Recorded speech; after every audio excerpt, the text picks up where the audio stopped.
জানি জানি বলছে না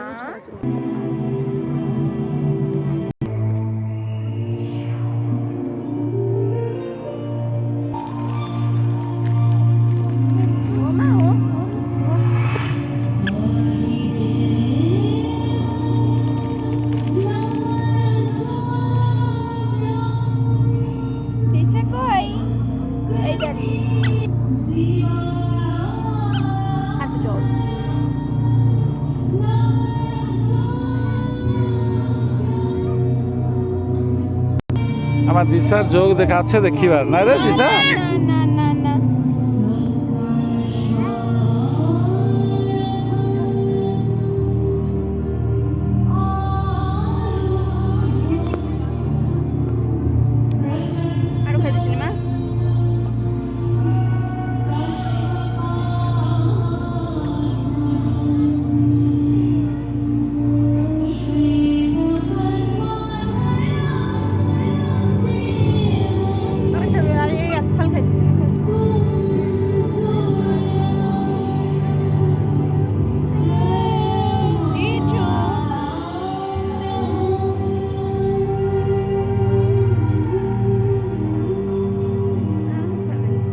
जिसका होना जीवन का होना है, जिसकी चाल से बंधी है समय की गति, दिशाओं का ज्ञान, मौसमों की लुका छुपी, हवाओं का बहना, बहते बहते थमना, थमते थमते चलना है खेल उसी का।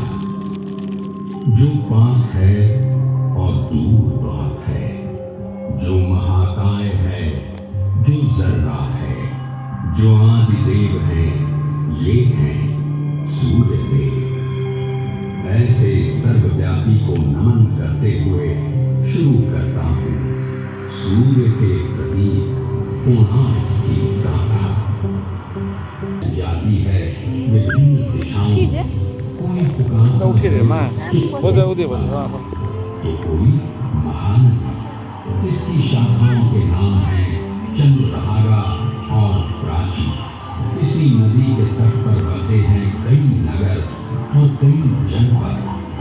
इन्हीं में से जगतचर्या का प्रतीक है। ऋग्वेद में इसकी चर्चा इसी रूप में होती है। सूर्य के भाई अग्नि और वायु हैं। यही जगत रचयिता है। वो रथ पर सवार होकर आते हैं। रथ प्रतीक है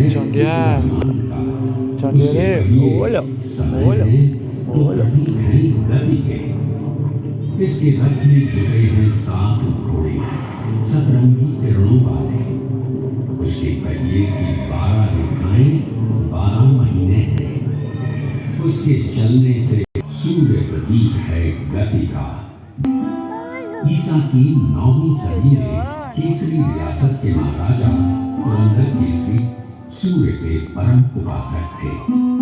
उन्होंने कोणार्क जनपद में पहला सूर्य मंदिर राजा अनंत भीम तृतीय ने जगन्नाथ मंदिर का निर्माण पूरा कराया, जिसकी शुरुआत अनंत वर्मन चोड़गंग देव ने की थी।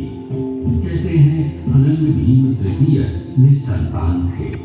पुत्र प्राप्ति के लिए उन्होंने उसी मंदिर में सूर्य की उपासना की, जिसका निर्माण केसरी साम्राज्य के महाराज पुरंदर केसरी ने कराया था। उपासना सफल हुई और नरसिंह देव प्रथम का जन्म हुआ।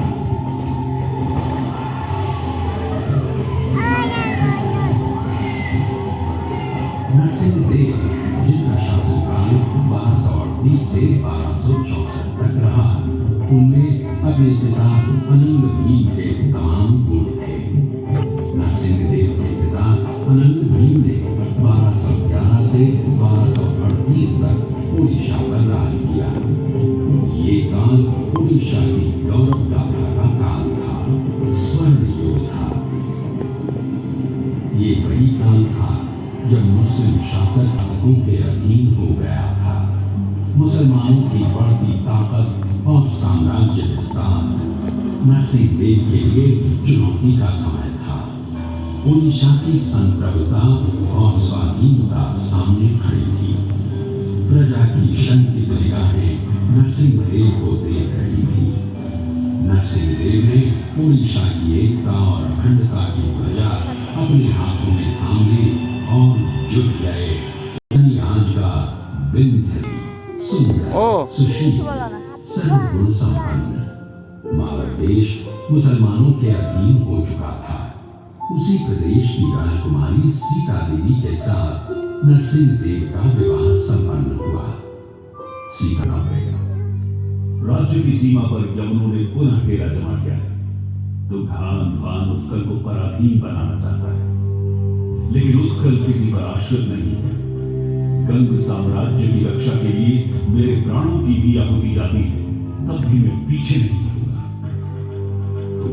भान उत्कल पर हमले के बहाने ढूंढ रहा है। यवनों को हमेशा के लिए पीछे खदेड़ना पड़ेगा। इस बार उत्कल के वीर आत्मरक्षा के लिए युद्ध नहीं लड़ेंगे। इस बार हम आक्रमण करेंगे। उत्कल के विजय की प्रार्थना कीजिए। उत्कल के विजय की प्रार्थना जिसका नाम नरसिंहदेव है और जो सेवक है जगन्नाथ के, उसकी कभी पराजय नहीं हो सकती।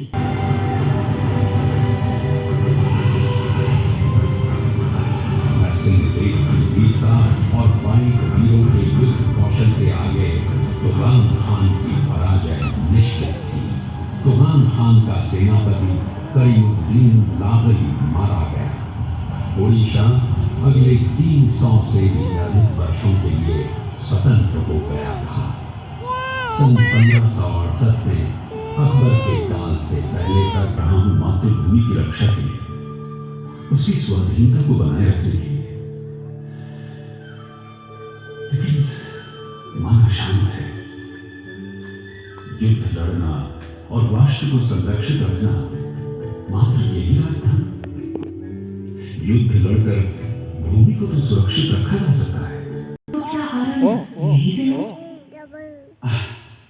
अद्भुत, इससे सुंदर और क्या हो सकता है देवी? शीघ्र ही निर्माण कार्य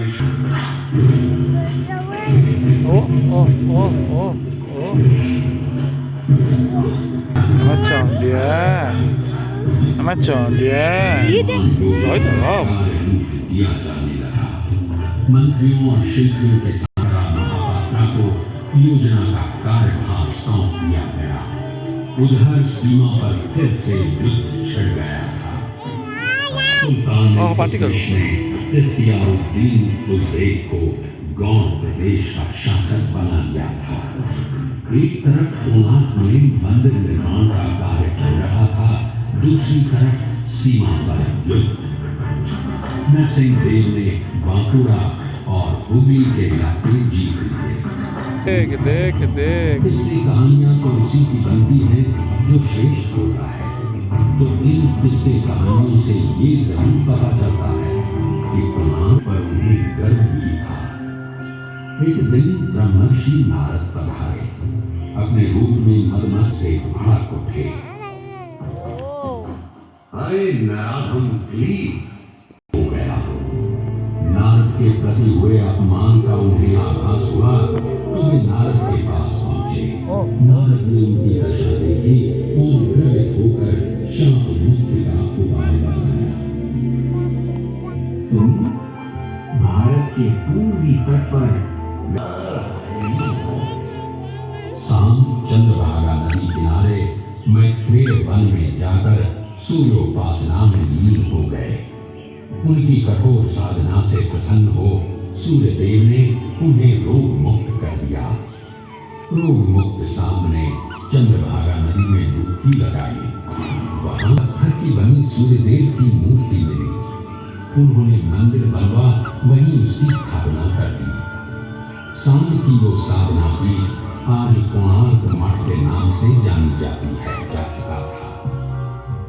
ब्रह्मवर हरिचंदन आए गए की देखभाल कर रहे थे। पुरी से 19 मील उत्तर पूर्व पदमतोला गंड नामक पुष्करणी को भरकर मंदिर बनाने का फैसला ले लिया गया। ओडिशा के विभिन्न इलाकों से चुन 12 वर्षों में महाराज नरसिंह देव के निर्माण कार्य में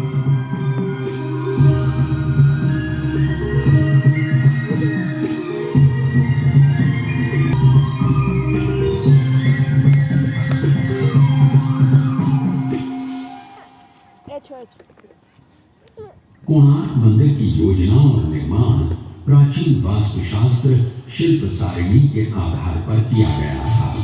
इसकी निर्माण योजना को देखें। जगमोहन विमान लगभग चौकोर 3 द्वार बने हैं। हर द्वार की सीढ़ियों के दोनों ओर धर्म की पीठ है। सब एक है। यही कोणार्क कला का संदेश है। किताब आई ने अकबरी में लिखा है कि मंदिर भव्य साज सज्जा वाले मंदिर हैं। प्राकृतिक बिंबों में कमल की आकृति प्राय पक्षी बैठे हों तो हंसा डाली अवैध लता के नाम से पुकारी जाती है। के प्रवेश द्वार पर जो झांकी उकेरी गई है वो है मनुष्य कौतुकी, जिसमें मानव आकृति अलग अलग भाव भंगिमाओं में द्वार के दोनों ओर लताओं का सहारा लिए झूलती दिखाई गई है। साथ ही कई द्वारों पर ऊपरी उकेरी नजर आती है। वो है आपस में घुलती नाग नागिन की आकृति, जिसे अहिबंद या नागबंद के नाम से जानते हैं। उड़ीसा के मंदिरों की ये साज सज्जा सिर्फ क्षैतिज या लंबवत आकार में ही नहीं है, बल्कि एक तरफ युद्ध के दृश्य हैं लिए हुए दिखलाया गया है। विभिन्न स्थानों पर राजा की आकृति उकेरी गई है। यहाँ तक के मंदिर के गर्भगृह मंदिर है, जहाँ परंपरा के साथ साथ कला की नई दृष्टि का मिलन साफ देखने को मिलता है। वास्तुकला के परंपरागत विषयों और बिंबों से हटकर आप ही मेरे गुरु हैं। बचपन में पिता की बाहों का झूला तो नहीं मिला, लेकिन गुरु का आशीष तो मिल सकता है ना महाराज। माथे पे आशीष का हाथ रख दीजिए। अचंभित पिता मुंह खोले देखते रह गए। धर्म पद जुट गया। देखते ही देखते दरियाओं शिखर को छूने लगा। जो काम सिर्फ शिल्पी न कर सके वो 12 वर्ष के एक बालक ने कर दिखाया। सब चकित थे। काम पूरा हो जाने का उत्साह था, वहीं एक 12 वर्ष के बालक से हार जाने की ग्लानि थी। शिल्पियों के दल में बातें शुरू हो गई। ये कामनी पड़ी। फिर मान मर्यादा की रक्षा के लिए अपने प्राण त्याग दिए।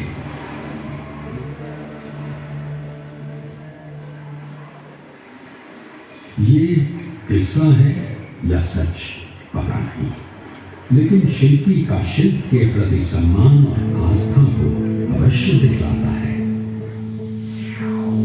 1200 शिल्पियों की 12 वर्षों की अनथक साधना के बाद कोणार्क का अद्वितीय सूर्य मंदिर बनकर तैयार हुआ। राजा नरसिंह देव की कामना ने आकार रूप ग्रहण किया। इसके बनने के उपलक्ष्य में जबरदस्त समारोह का आयोजन किया गया।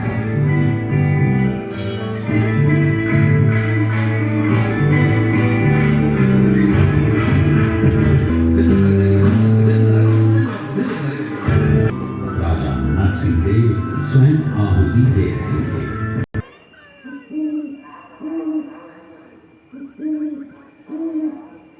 13वीं शताब्दी के मध्य में बना हिंदू वास्तुकला का ये नायाब नमूना की ये बात कब लिखी गई इसकी जानकारी नहीं है। उसकी कारस्तानी थी। प्रचलित है कि मुख्यशाला के ऊपर एक विशाल चुंबक बाधा उत्पन्न करता था।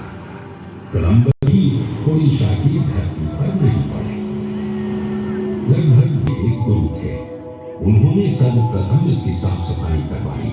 फिर 18 जीवन का सत्य, शिल्पी की कठोर साधना का सत्य, उत्कलीय और भारतीय संस्कृति का महान सत्य है। कई कथाओं को आपको आपकी कथा सुना रहा है।